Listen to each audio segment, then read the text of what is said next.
Hello and welcome into the Computer America show.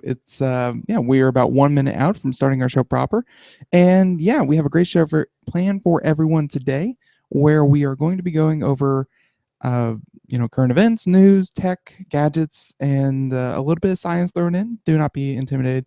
We are going to go through all of it, and it's going to be a lot of fun. No scheduled guests or interviews for today.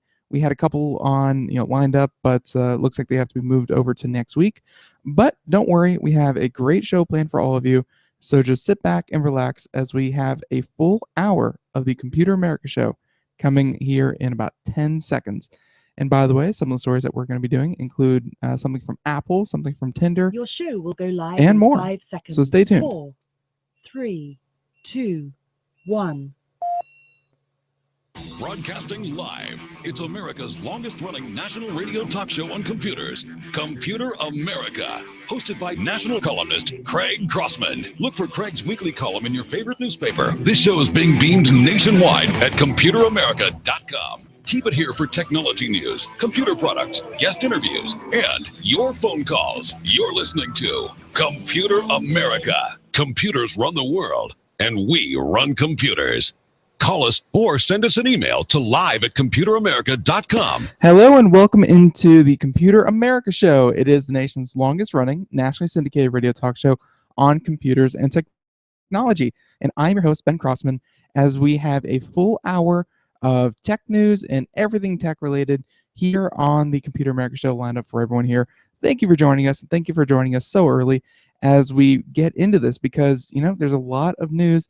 We had a couple of reschedules happen, so I figured today would be a good day to get some of these to get some of these news stories out of the way, because tomorrow we have Mr. Ralph Bond, who is a longtime Computer America correspondent, and we just won't have time there.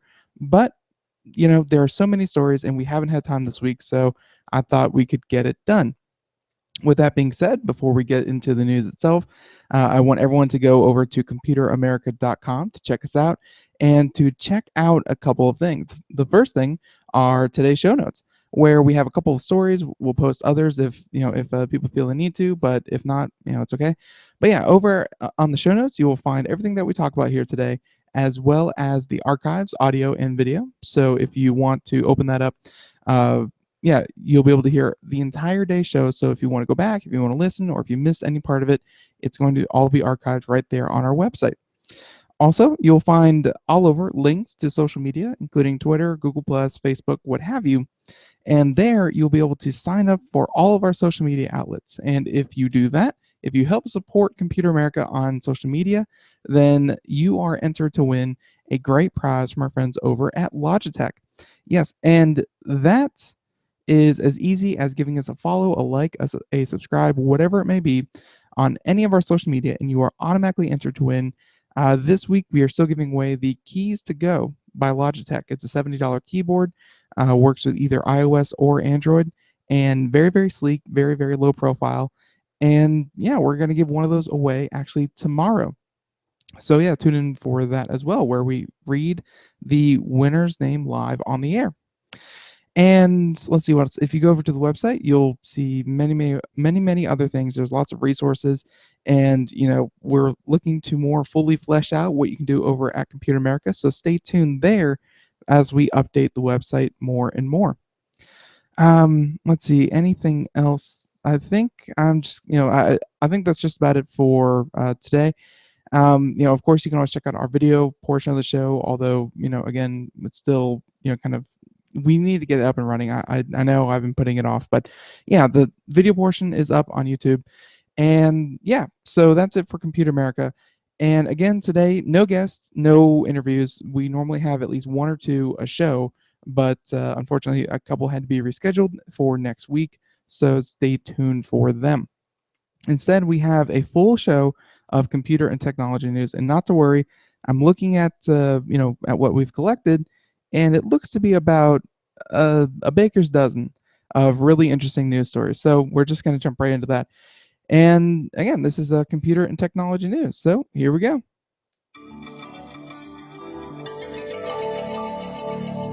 All right, and for today's computer and technology news on Computer America, we are going to start I think, with this one. And this one is one that we've been hinting at for, ever since self-driving cars, ever since Google has kind of come along and said, hey, this is a real possibility. And now turns out that the Transportation Secretary Foxx, and again with the U.S. government, is now kind of saying, yeah, of course, this is how it's going to work. And this is very, very exciting because, hey, it has implications very, very far reaching. And those include, such, and of course, those include things such as discussing the future of automobiles and the 2016 Frontiers Conference. So he said this out at the 2016 Frontiers Conference. And he's saying that the White House first ever Frontiers Conference is underway in Pittsburgh, gathering ideas across science, technology, and robotics, and which now also include transportation. And the Urban Transportation Future panel just discussed issues related to driverless cars and an autonomous future.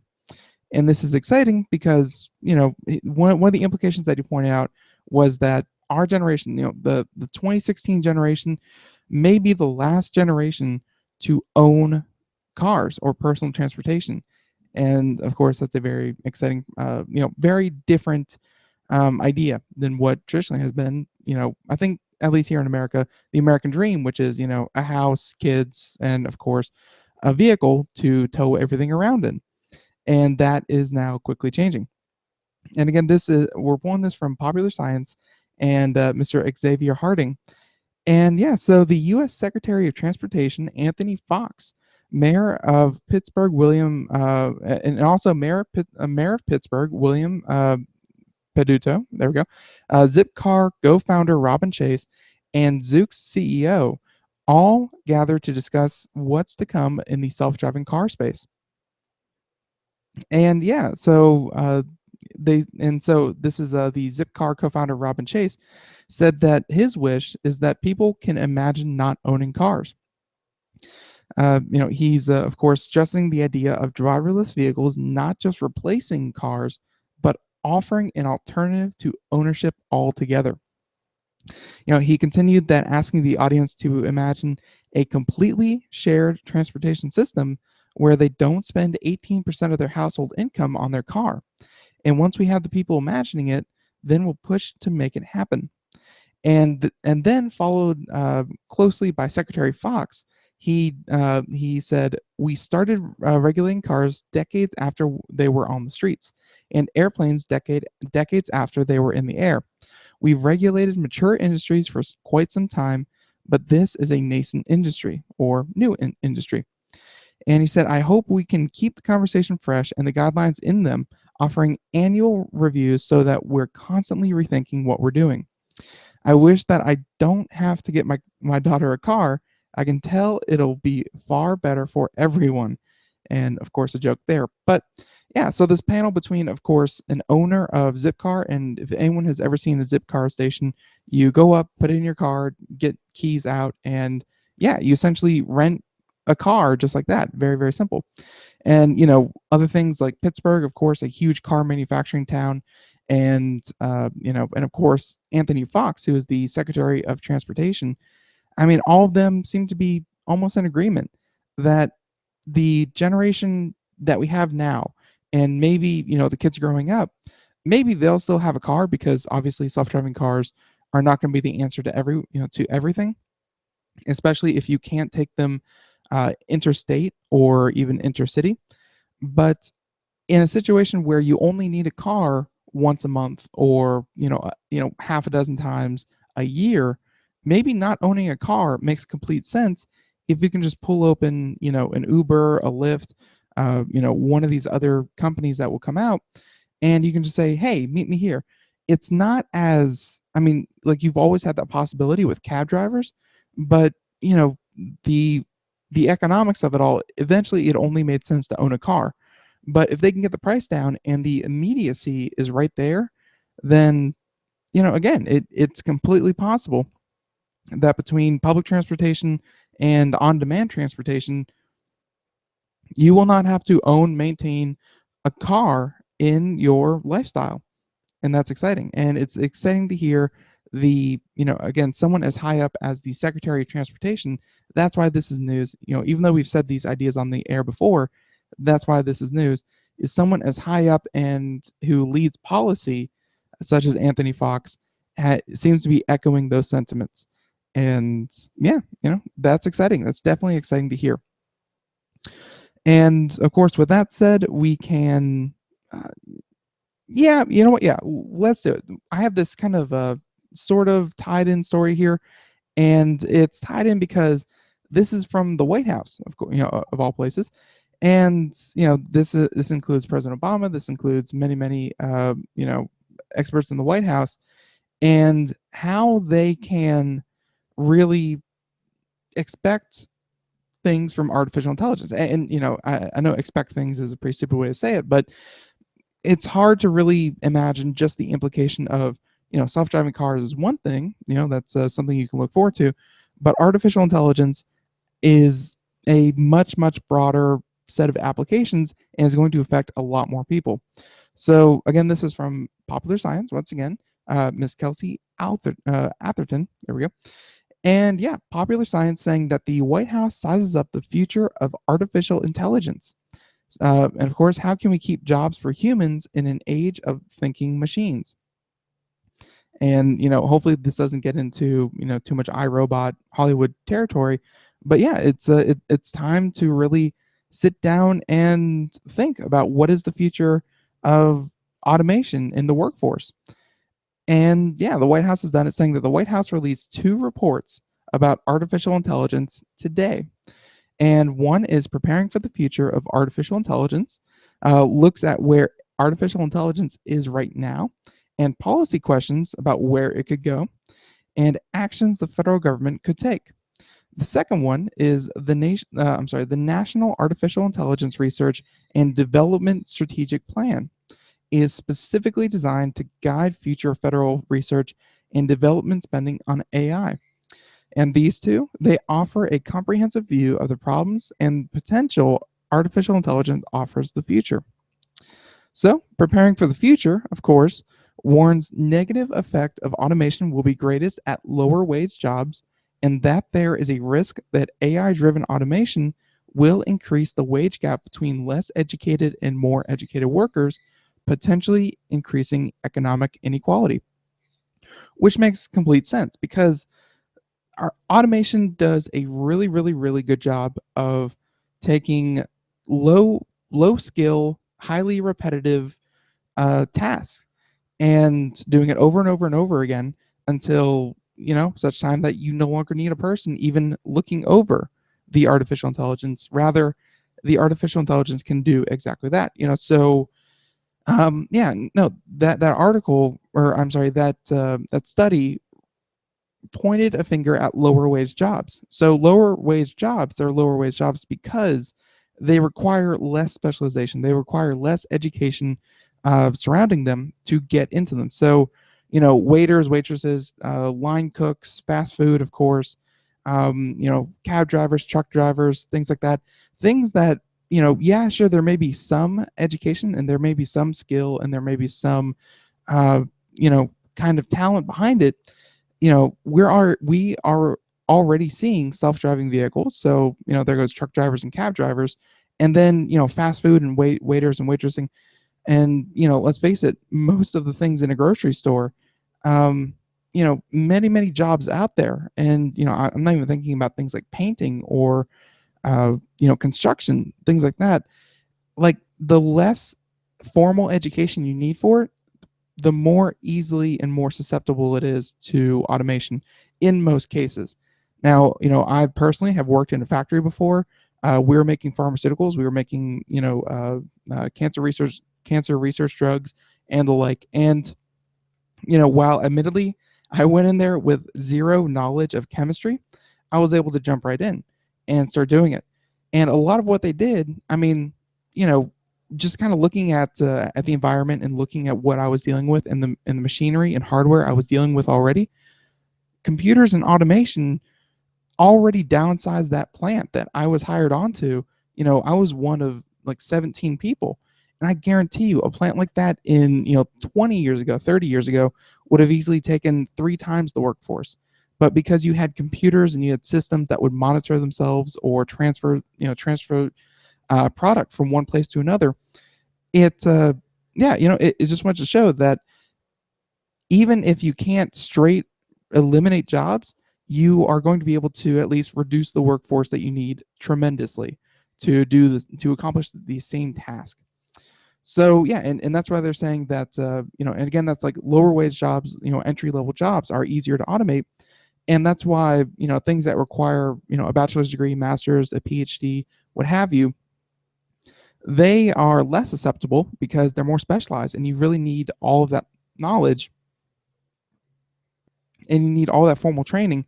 It's going to be much harder to kind of get every little thing right. For, like, let's say you're never going to sit down and have a robot therapist. That's I hope like never going to happen. But robotic fast food workers, yeah, totally. So while another White House working group takes a closer look at this problem specifically, the policy paper suggests that retaining workers so they can work alongside artificial intelligence rather than keeping jobs that the machines will explicitly do better. So, meanwhile, who's going to build and run the AIs? And hey, everyone out there looking for a new line of work or a new career, pay attention. This was again from one of the studies released by the White House, saying that AI experts are reportedly in short supply and demand expected to continue to escalate. High-tech companies are reportedly investing significant resources into recruiting faculty members and students with AI expertise. Universities and industries are reportedly in a battle to recruit and retain AI talent. So, if you chose artificial intelligence as kind of your, as kind of your thing, then hey, you are the belle at the ball right now. So, of course, consider one of the more common applications of artificial intelligence today. And the article outlines, face recognition software, where traditionally, it's sadly, it was as simple as someone with a good memory sitting down saying, "Hey, remember this face," and now look through a million photos of of people from many different angles and many different viewpoints and granularity, what have you, and try to match the face that you remembered with the face on the screen. And really, it was a task of patience. Like it was painstaking. It was very very labor intensive, and required tons and tons of patience. Now artificial intelligence, all they had to do was learn a million faces, input them into an algorithm, and then once the AI was trained, it can rapidly speed through and look at new pictures and see if the faces in it match any of its already existing deep knowledge of faces. This is what you see in law enforcement. Of course, face recognition, but also the database that identifies fingerprints. So, we know that this technology is capable and easily replaces something that was very, very labor intensive, and makes no room for a secondary job when something like that comes along. Because what is the gentleman who used to do face recognition by, kind of by himself? Where is his input necessary? It's not. So, again, elimination of that kind of job. So yeah, so if the policy paper doesn't address this, of course, President Barack Obama, in an interview with Wired about artificial intelligence, does. And he says that high skill folks do very well in these systems. They can leverage their talents, they can interface with machines to extend their reach, their sales, and their products and services. Low wage, low skill individuals become more and more redundant, and their jobs may not be replaced, but wages are suppressed. And if we are going to successfully manage this transition, we are going to have a societal conversation about how we manage this. How are we training and ensuring the economy is inclusive if, in fact, we are producing more than ever, but more and more if it is going to a small group at the top? How do we make sure that the folks have a living income? And what does this mean in terms of supporting things like arts or culture or making sure our veterans are taken care of. The social compact has to accommodate these new technologies, and our economic models have to accommodate them. So, yeah, they're saying that this is likely just the start of the policy debate about artificial intelligence and what it means for the American society and economy. It's the kind of discussion the next president and the next Congress are going to have to take up. If these reports don't provide all the answers, at least they've started asking questions. And more than anything else, they put into clear context a truth most succinctly expressed by hacker and security architecture Eleanor Saita, saying that all technical problems of sufficient scope or impact are actually political problems first. And yeah, that article was very, very well put together, which, kind of why we brought it to you. But yeah, it's a question that I've had long conversations with myself, with family, with friends, with coworkers. And it's what happens when the owners of automation make more than they have to put into it. Like, before it was, of course you get, a certain amount of net profit. You have to put a certain amount of money in. You, of course, and then you get a certain amount of money out. And the difference was, of course, your profit. And hopefully those are, large, large enough to support you, and large enough that you can, of course, pay your workers more and improve your infrastructure more, do that and that and that. Well, what happens when you make so much more and you don't need workers, so your overhead goes down, but your profits continue to rise because of increased automation? What happens when that company makes a lot more than it spends? And then extend that to every single business in the country, because every single business is going to benefit from things like automation. We've already seen this in for, let's say, executives in the fast food industry, where they themselves have kind of said, $15 wages, which was a fight that was happening. If you move over to the $15 wage for fast food workers, it's only going to speed up the demand for automation, because, sure, it may cost a couple $1,000s or tens of thousands of dollars to input automation, but at the same time, if over the lifetime of that equipment you pay much, much less than a $15 an hour minimum wage, then it only makes sense from a business perspective. Like, it's not even like a humanitarian thing. It's not even, we hate workers kind of thing. It's more, it's, the $15 wage worker is not competitive with an automated machine and system. It only makes sense from a business perspective. And sure, you can kind of, do the whole made in America thing. You can try to pull on the heartstrings saying, we limit automation as much as possible. We employ workers with a living wage. But still, at the end of the day, they're going to be at a distinct disadvantage when automation is better, faster, and cheaper. And it's more of a novelty than anything else to keep to keep non-robotic workers. So yeah, what happens when every company in the country is making a larger profit, doesn't have to pay people, and yeah, that is a bona fide recipe for wage inequality, which, not to get political here, is by all accounts still higher than ever. And it's only going to get worse. It's only going to increase the more automation and the less, and really the less opportunities that people have for entry level jobs, or lower skilled jobs that people can kind of jump into and earn a living wage. Just, hey, income inequality, it's only going to benefit those with higher education or those who own the means of production. Just is what it is. So yeah, like they said, this is why, hey, go out and vote. We definitely encourage that. But yeah, whoever's sitting in the Oval Office, whoever controls the Congress, whoever controls the Senate, these are questions over the next 8 years that people are going to ask, and and we have to have answers to. And right now we're kind of ignoring it, but going into the future, hey, you got to know one way or the other. So Yeah, the article was very, very well written, and of course, also exciting because those two studies came directly from the White House. They're proposing these questions, and for better or worse, we have to have answers for it. Speaking of having answers for things, yeah, this is awful, awful, awful.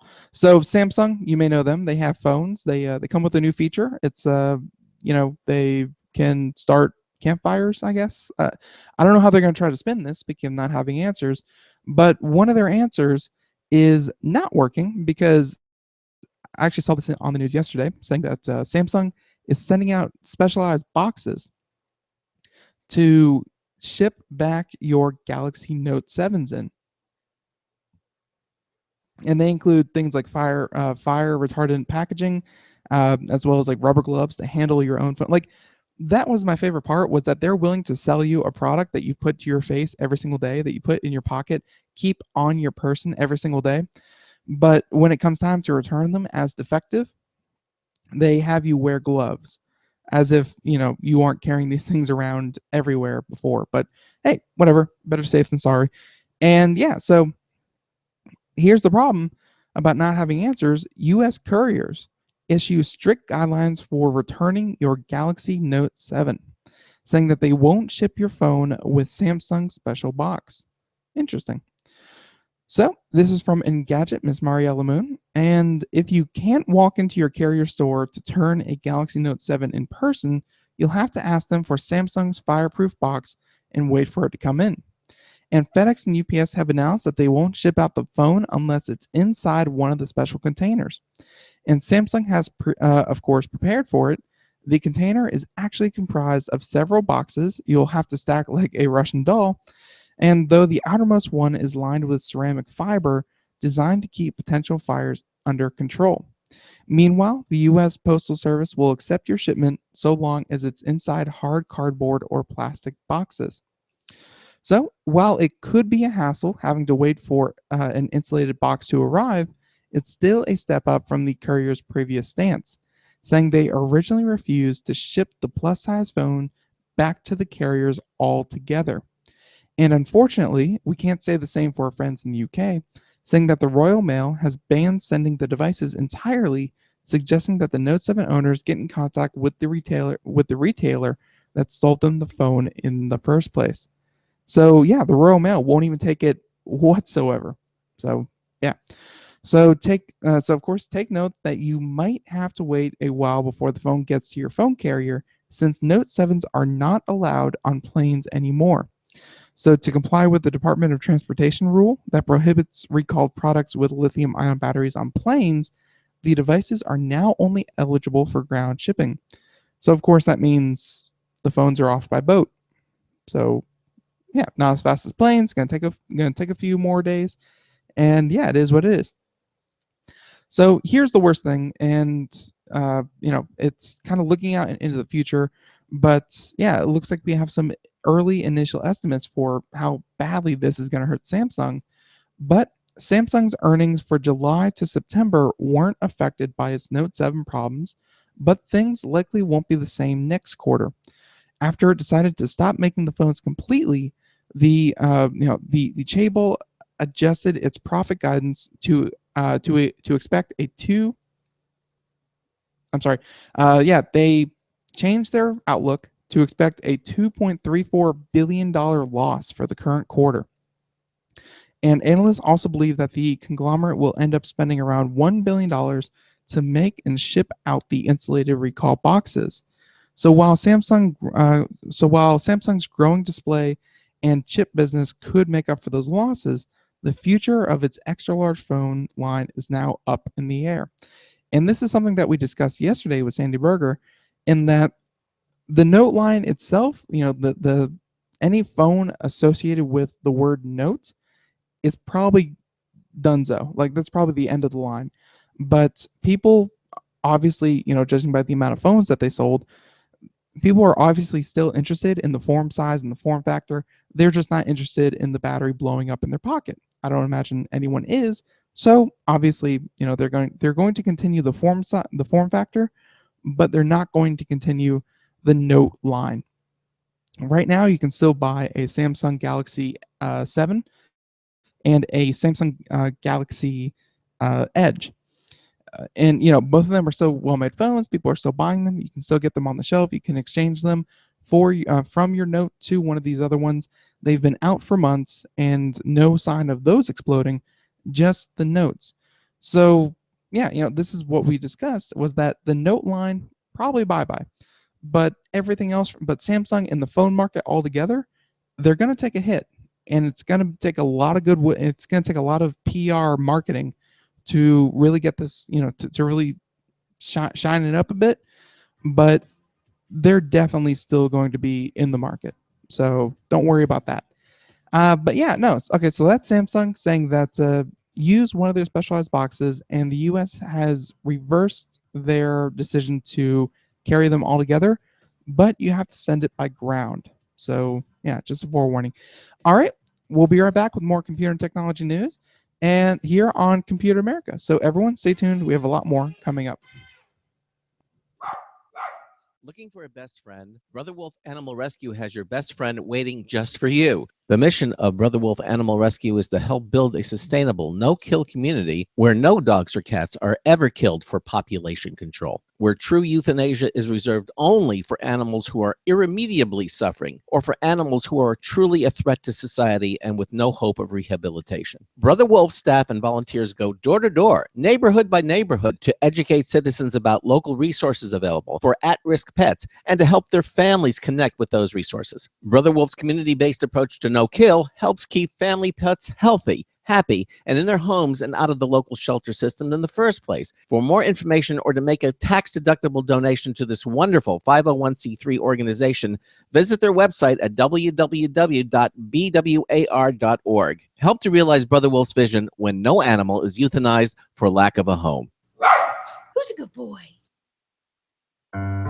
Hi, this is Craig Crossman, host of the Computer America Show. You have important meetings to schedule. Your company's getting ready for its IPO, and you're in charge of the PTA fundraiser this month. So how do you coordinate everyone to be available at the same time? Are you still using emails, phone calls, even text messages to schedule meetings with a group of people? How's that working out for you? Not so great, huh? It's a fact that every day, millions of people suffer from scheduling headaches. Well, with Doodle, scheduling meetings with a group of people is quick and easy. With Doodle, you can easily propose available times to each member.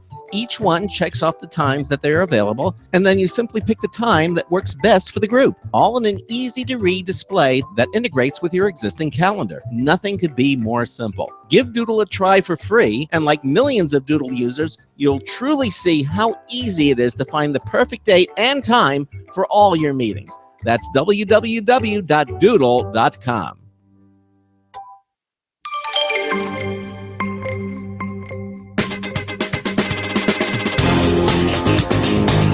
Suddenly, the meaning of hanging out got all twisted. Marty Winston with a News Tips Bulletin Review for Computer America, this time Navicat for MySQL. Our database designing always involved a more visible user interface than you get with MySQL, where you normally name, define, rename, or alter its table structures one type command at a time. We found a cure and got it in for review from Premium Soft Cybertech. It's Navicat from MySQL. It simplifies connections to MySQL servers, lets you design database tables, their fields, queries, and more from scratch, with several ways to see what you're doing, even a few graphic visualizations. We love that it caught us using the wrong length for several data types and told us how to change them. Bottom line, Navicat for MySQL takes lots of frustration off the tables. Marty Winston, News Tips Bulletin for Computer America. Hello and welcome back to the Computer America Show. Yes, it's 33 minutes past the hour as we continue on here. And yeah, we have a lot more stories to do. Just finished up the one about wow, I just drew a blank. But yeah, no, it was very interesting. And if you want to hear about what I was talking about, even though I don't remember, yeah, feel free to go back to our archives. Again, check out everything that we do here at computeramerica.com, and you can find it right there underneath today's show notes.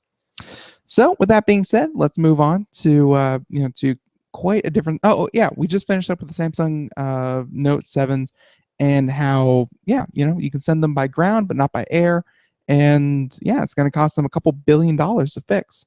It's a pretty big problem for Samsung, and looks like Apple has has a little bit of egg on their face as well. And for anyone out there who has sent a phone in for repair, or done anything, and you have pictures on your phone, be they innocent, be they not so innocent photos, whatever the photos may be, just so if you ever wonder, well, does Apple look through my photos, or does Microsoft, or like anyone who works in tech, do they look at my photos? And I think, the one that helps us all sleep at night, the answer is, of course not. They're professionals. Why would they do that? They work for a large company, and they want to keep their jobs. And of course, the company itself wants to keep their customers. So why would they ever do that? No one is looking at your photos. Not the case, it turns out, here with Apple. And so Apple Store fires staff for stealing customers' private pictures. And this is by Mariella Moon. And the store in Australia. So if you're a U.S. citizen, do not worry. But the store in Australia reportedly had to bring in an HR executive to investigate. So another Apple store in Australia is embroiled in a scandal, and this time it involves explicit photos. So according to Courier Mail, the Carindale Apple store in Queensland fired 4 male employees for not only stealing sensitive images from customer phones sent in for repair, but also for taking creep shots of their female coworkers. Sound like a regular dude club. So the 4 reportedly shared their loot with the employees in chat, where they rated women body parts out of 10. So by the time their MO was discovered, they already had quite a collection going, saying that the publication says they were in possession of over 100 creep shots and stolen images, including close-ups of women. Wow. So the whole thing was apparently blown wide open when a staff member found one of the employees involved browsing a customer's phone in the repair room. And Courier Mail says that the Carindale store then brought in an HR executive from overseas to investigate the issue.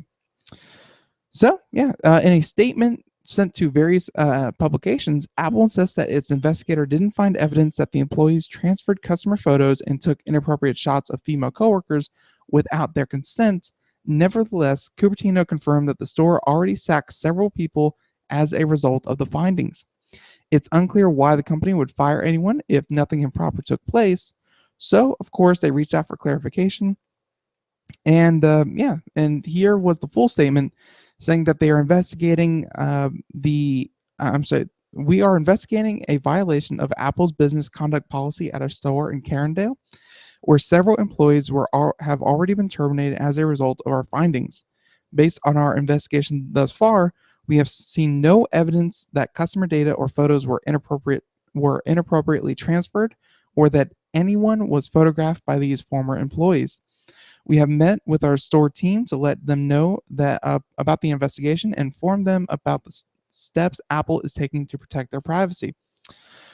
So it's if you ever wondered if the repair guy working on your phone goes through your photos, we have many repair techs and many techie kind of people who work in the field. Here listening to Computer America, I know quite a few myself. And they are always very, very professional when they're even interacting with us, which is kind of their leisure time. I can't imagine any of them would be so bold as to steal private photos from customers. But when you have a company as big as Apple, or any of these other huge tech companies, it's not hard to get a few bad apples. And it says here they found 4. Apple, of course, employs tens of thousands of employees around the world. So, I'm not going to say that this is bad for Apple, because, hey, sometimes things just happen when you employ that many people. But it's good to hear that they're taking steps, and they're really doing, everything that they can to reaffirm people's trust in their company. So yeah, creepy guys, but yeah, they got what was coming, for them.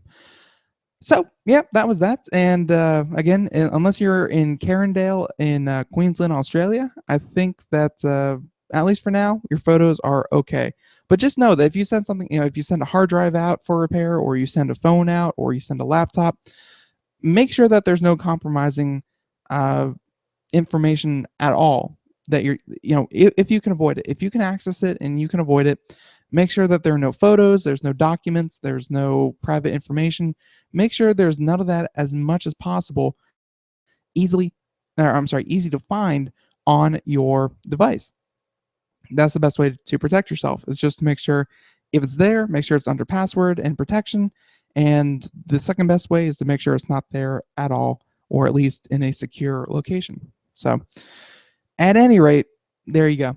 The it keeps going around. So let's go from scandal to scandal to computer memory. Yeah, computer America is going to talk about computer memory. It's shocking, I know. But this one looks exciting because this is by David Lum and Engadget, saying that terahertz radiation could speed up computer memory by 1,000 times, saying that T-rays can reset computer cells faster than a magnetic field. So, I'm sorry, there we go. All right, so, and again, this is by Engadget, and one area limiting the speed and personal computer speed is memory, specifically how quickly individual memory cells can be switched, which is currently done using an external magnetic field. And European and Russian scientists have proposed a new method using much more rapid terahertz radiation, aka T-rays, and the same things used in airport body scanners. So according to their research published in the journal Nature, swapping out magnetic fields for T-rays could crank up the rate of the cell resetting process by a factor of 1,000, which could be used to create ultra-fast memory. So the radiation is actually a series of short electromagnetic pulses pinging the cells at a terahertz frequency. And yeah, so most of the recent T-ray experiments have dealt with quick, precise inspections of organic or mechanic material. And aside from quickly scanning you for contraband and awkward bulges in airports, other proposals have involved using terahertz radiation to look into broken microchip innards, peer into fragile text, or even comb airport luggage for bombs. So obviously, this is a technology that's already out in the field, but under different applications, which is very, very exciting, because sometimes you hear about these these new innovations, but it's done in a lab environment, done in a lab setting, and it's really hard to get them into the real world. But it sounds like it's already there. But similar to these hypothetical applications, you won't see T-rays in your PCs anytime soon. So the scientists have successfully demonstrated the concept on a weak ferromagnet, and even found that the terahertz radiation effect was 10 times greater than a traditional external magnetic field, meaning that the new method is both far faster and far more efficient. But the scientists have yet to publish tests on actual computer memory cells, so it's unknown when or if T-rays will buzz around inside your machine. So yeah, not yet tested for the application that we're talking about, which is a weird article to write, but at the same time, it shows that a technology that's already being used in other applications may have a very, very big impact on what we can expect in the near future. So exciting stuff. Let's hope that T-rays actually do live up to the hype, because a lot of times, once again, we hear about things and they never make it out into the field. Of course, looking at you, carbon nanotubes, they very or graphene. Let's just say graphene. Very, very broad applications, very, very good applications if they can ever make it to market, but it seems like they never can. So yeah, let's go from that one, and we're going to go a little bit out into space, because I really like the story, and then we're going to come bring it back down to something a little bit closer to your fingers. But this is a fun one, because every time we try to get a sense of how big the universe is, we generally are never completely right. Like all the math and all the science and all the observations that we can make, we usually think that we have a pretty good idea of just where we are and how many, and just how much is out there. But according to this article from Popular Science, Miss Sarah Fecht, and yeah, saying that the universe may contain up to 10 times more galaxies than we thought. So yeah, they're saying that the universe just got a lot bigger. And this is some new data from the Hubble. Scientists have calculated that there must be at least 2 trillion galaxies in the universe, which is a massive population spike from the previous estimate of a measly 1 to 200 billion galaxies. So we haven't yet set eyes on the vast majority of these because they are small, faint, and very, very far away. And yeah, this is from the co-author of the study, saying that it boggles the mind that over 90% of the galaxies in the universe have yet to be studied. It boggles the mind that we are even close to 10% of the galaxies, that we have covered. But yeah, so they're saying that in an interview with Popular Science, they explained how the team made the astonishing calculation, saying that last year the group came up with a formula for explaining how galaxies are distributed by size, where monstrously huge galaxies are very rare, while there are a vast number of very small galaxies, and medium-sized galaxies are a medium common. So medium size, right in the middle, there's kind of okay, and then very, very rare huge ones, and then very, very plentiful tiny ones. So analyzing the number of faint galaxies that can be seen with the Hubble Space Telescope, they determined that there must be an astronomical number of galaxies that we can't currently see, saying that the team estimates that there are at least 10 times more galaxies than previously estimated. So back when the universe was a strapping 1 young billion-year-old, these galaxies were probably crammed together at a density 10 times higher than what we see today, but have spread out over time. So they're saying that when the James Webb Space Telescope launches in 2018, it may be able to spot a large portion of these previously undiscovered galaxies, where studying them could help explain how galaxies form and evolve. And yeah, I think that's as far as we're going to take that one. But yeah, like they said, massive population spike when you go from 1 to 200 billion galaxies, and now you're up to, of course, 1 to 2 trillion instead. Very, very exciting, and just goes to show that every time we think we have a grasp about how big the universe is, like it's an ever evolving or an ever changing target. It's the more data we get, the more the more wrong we seem to be. But it's a good wrong. It's an exciting wrong. So yeah, if you were hoping to have a galaxy of your own, it turns out that there's a little bit more real estate out there that you can probably take advantage of. So yeah, with that being said, like I said, we were going to blow out really, really wide, and then we're going to bring something a little bit closer to your fingertips. And when I say fingertips, I mean your fingertips. And this is something called the Sonder keyboard. And this is by Engadget, Mr. John Fingus, saying that Apple reportedly wants to use changeable e-ink keyboards. And this is an idea that we've heard before, but we've never seen it in action. So the Apple plans for advanced laptop controls may extend beyond that of rumored OLED touch strip. And both 9to5Mac and Trusted Reviews report that Apple has been in talks to use a laptop version of Sonder's design, which is a dynamic keyboard technology which uses e-ink to change key labels on the fly. So just how Tim Cook and company would implement the hardware isn't clear, but it might work the way that these keyboards have operated since the days of Optimus Maximus, which is Art Lebedev. That's a fun last name. Art Lebedev's Optimus Maximus.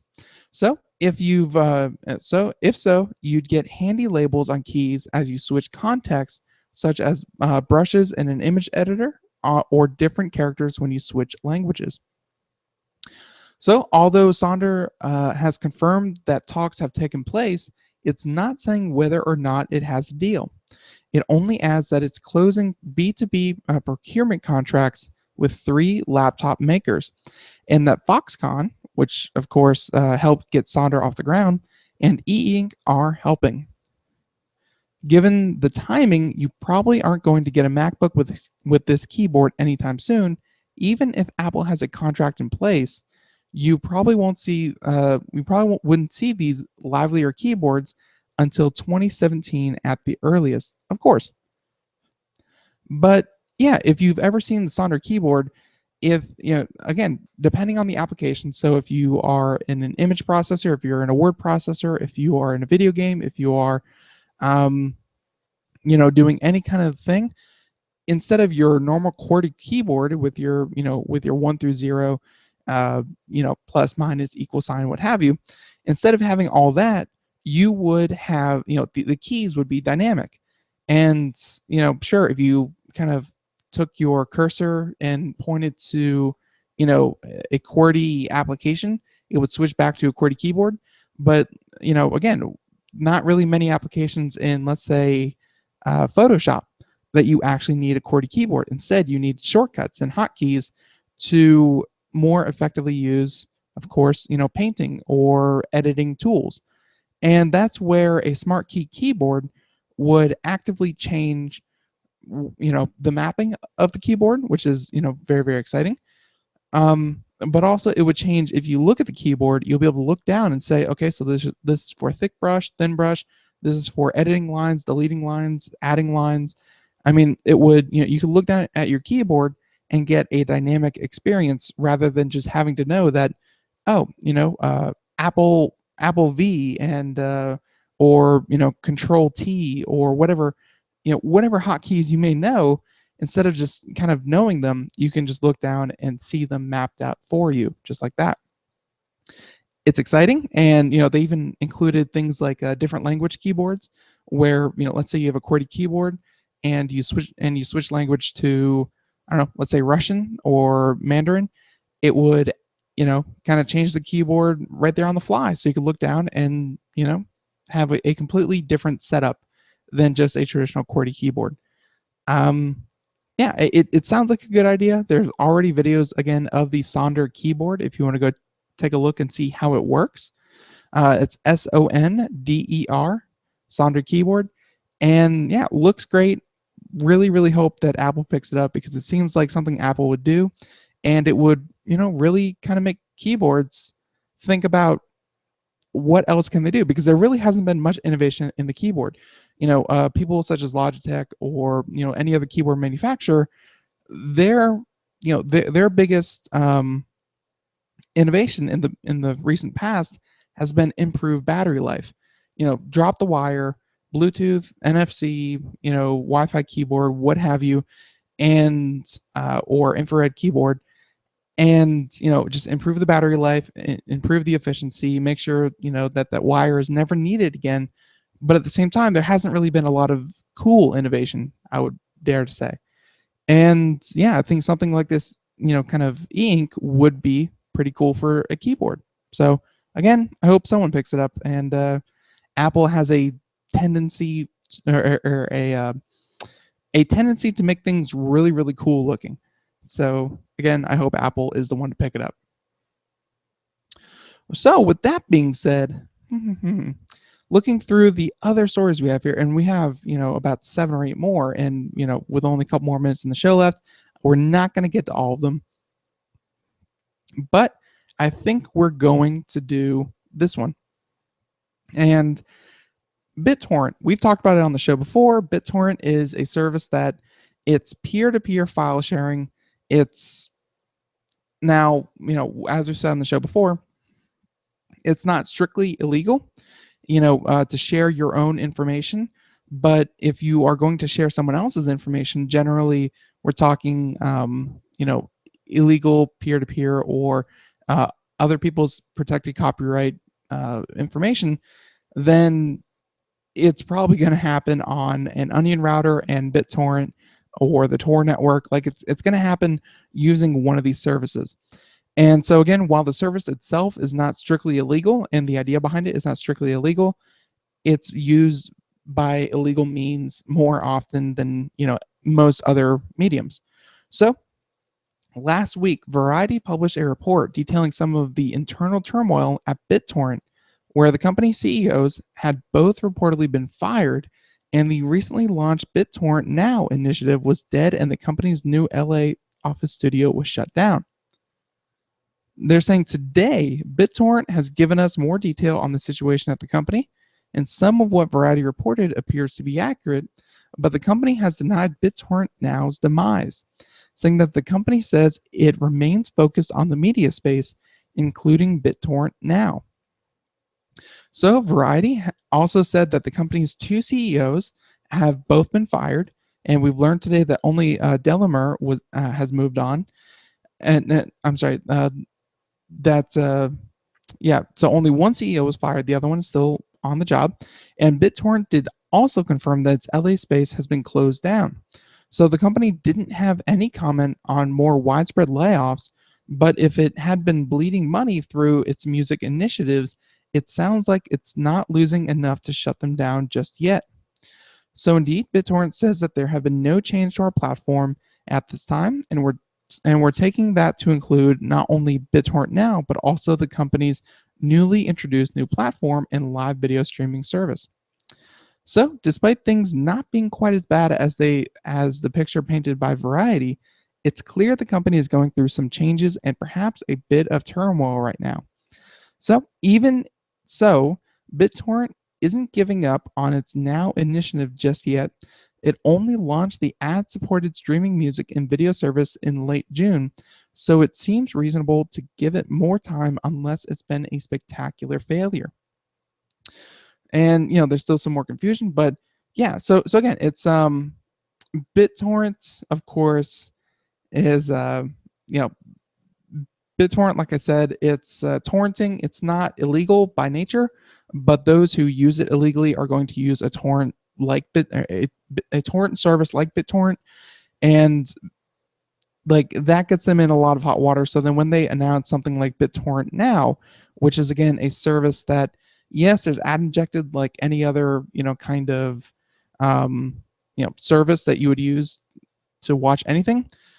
Well, yeah, now you can go over to BitTorrent Now, just Google search it, and it's completely legitimate. They pay for all the content, I believe, there, and then you can, of course, kind of watch whatever you want, including newly released movies, and yeah, let them worry about the legal aspects of it, and you just get to watch the movies. It's still, not completely legal. I care, I want to admit, but asking them to take it down, as many have seen, if you take them down, just like the Pirate Bay, just like many other torrenting sites, it's a game of whack-a-mole. You are not going to win that easily because they can just pop up somewhere else with cloned servers. Not easy, not going to happen. And yeah, you got to take them on legally.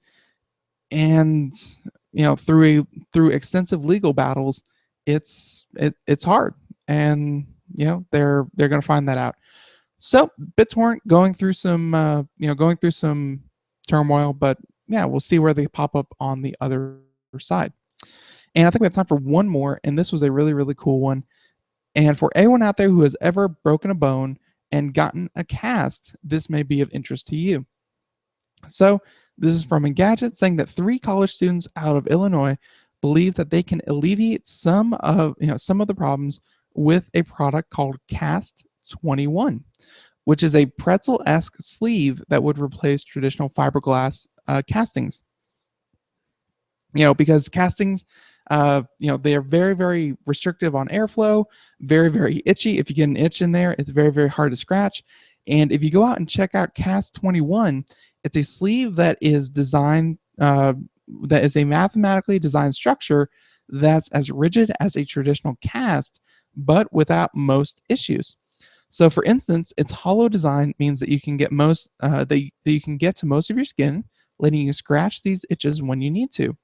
Plus, you can get it wet. 90 seconds. It's lightweight and can be removed with a pair of pointed shears. And it'll cost roughly the same as the existing procedure, so it won't put too much of a dent in your hospital bills. And again, if you take a look at these things, they're kind of like hollow plastic tubes that you kind of wrap around, whatever you want, through your hand, through your arm, over your leg, foot, ankle, what have you. And then you fill the hollow tubes with another, activating chemical, and it makes everything 60 rigid, seconds. everything stick, and gives everything a really cool color, so they're aesthetically pleasing. And of course, they are moldable to whatever you wish. So again, Cast 21, check it out. Maybe the future of Cast. Very exciting. So that's about it for today. That's we covered a lot of really great stories. And tune in tomorrow for our good friend Ralph Bond. He he has a long resume, and he's again a longtime correspondent of the show. Always a lot of fun. Really fan favorite, I would say, of all of our correspondents. But yeah, tune in tomorrow, same time, same place, computeramerica.com, if you want to check out anything that we do over here at Computer America. So until tomorrow, I hope everyone has a great day and celebrates that, hey, tomorrow is Friday and the weekend is almost upon us. 10 seconds. So with that being said, join us tomorrow, and yeah, have a good one, everyone. Bye-bye.